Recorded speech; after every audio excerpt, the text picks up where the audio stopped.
Hello friends সবাইকে, তোমরা সবাই কেমন আছো? আমি তো খুব ভালোই আছি। তো আজকে ছিল মকর সংক্রান্তি, তোমরা সবাই জানো। তো আমাদের বাড়িতে পিঠে হচ্ছে, আর আমাদের অ্যাকচুয়ালি এখানে খুব ঠান্ডা পড়ে আর খুব তাড়াতাড়ি সন্ধে হয়ে যাচ্ছে এখন।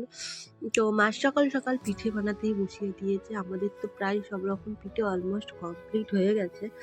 আর মা টাইম কলে জল ভরতে গেছে আর আমাকে বলে গেছে দুধ পুলিটা দেখবি আর এক ধরনের ভাপা পিঠেটা দেখবি। তো আমি ওই জন্য আর কি বসে আছি, বসে বসে। আর ওই ঠান্ডাতে ঠান্ডাও লাগছিল সত্যি বলতে। আর দেখো না, ওর মধ্যে অন্ধকারও হয়ে গেছে।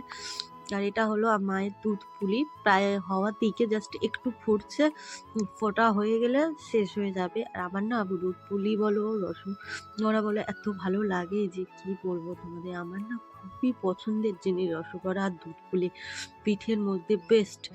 তো আমার তো খুব ভালোই লাগছিল। আর মা এদিকে আরো অনেক পিঠে বানিয়েছিল, যেমন সরু চুগলি বানিয়েছে, এটাকে তেলে পিঠে যেটাকে বলে বানিয়েছে, তো বুক চাগড়া পিঠে বানিয়েছে, আরো 2-3 রকমের পিঠে বানিয়েছে। তো মা অল্প অল্প পিঠে বানিয়েছে এবছর, খুব একটা বেশি বেশি পিঠে বানাতে পারেনি। মা বলে এমনিতে মাদের একাদশী, আর একাদশীর দিন নাকি পিঠে মানে পরের দিনও খেতে নেই, সেদিনের পিঠে বানালে।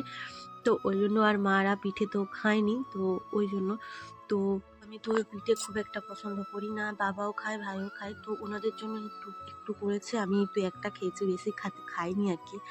পিঠে খেতে দেখতে ভালো লাগে, খেতে ভালো লাগে, পরে যে কি সমস্যা তো কি বলবো।